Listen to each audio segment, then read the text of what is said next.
In rural China in 1935, all but one of the white residents of a remote Christian mission post are women. The strict Miss Agatha Andrews heads the mission, assisted by the meek Miss Argent. Charles Petter is a teacher who always wanted to be a preacher. His loud, peevish, panicky, self-centered and domineering 42-year-old wife Florrie is pregnant for the first time. Emma Clark is the only young staff member.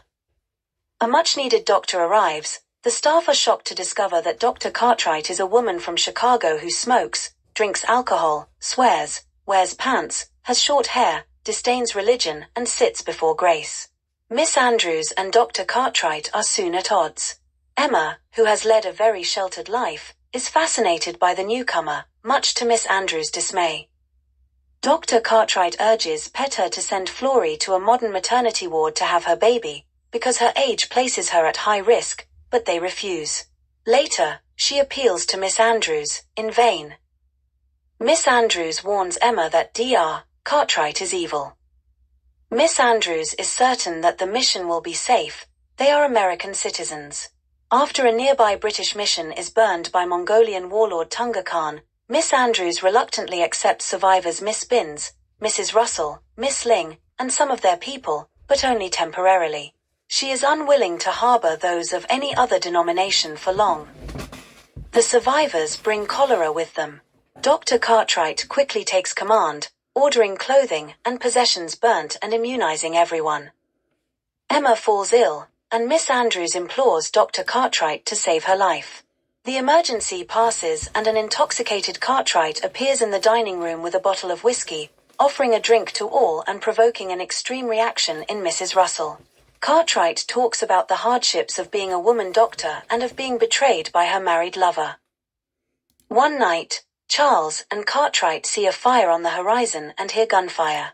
The next morning, the Chinese soldiers of the nearby garrison evacuate, as Tunga Khan and his men approach.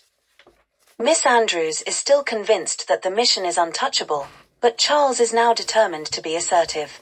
He and Kim, an English-speaking male Chinese mission staff member, drive out to investigate.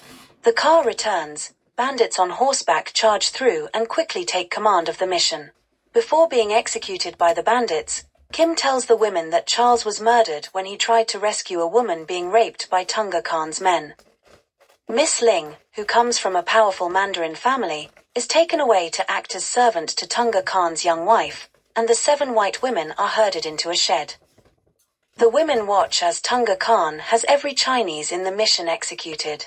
He comes into the shed and tries to take Emma. Realizing that they are mostly Americans, he decides to ask for a ransom instead. With Miss Andrews panicking and Florrie in labor, Dr. Cartwright asks for her desperately needed medical bag. Tunga Khan offers to exchange it for her sexual submission to him.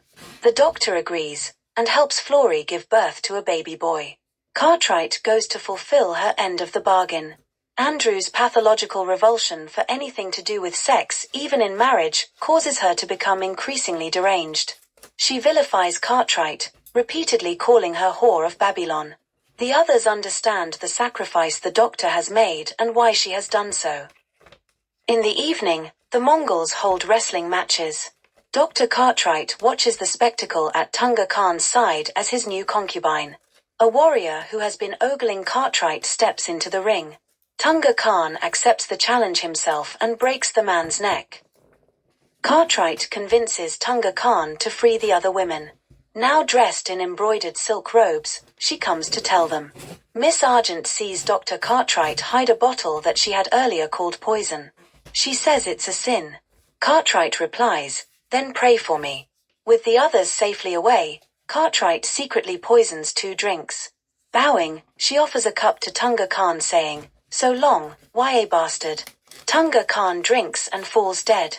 Cartwright drinks from her cup.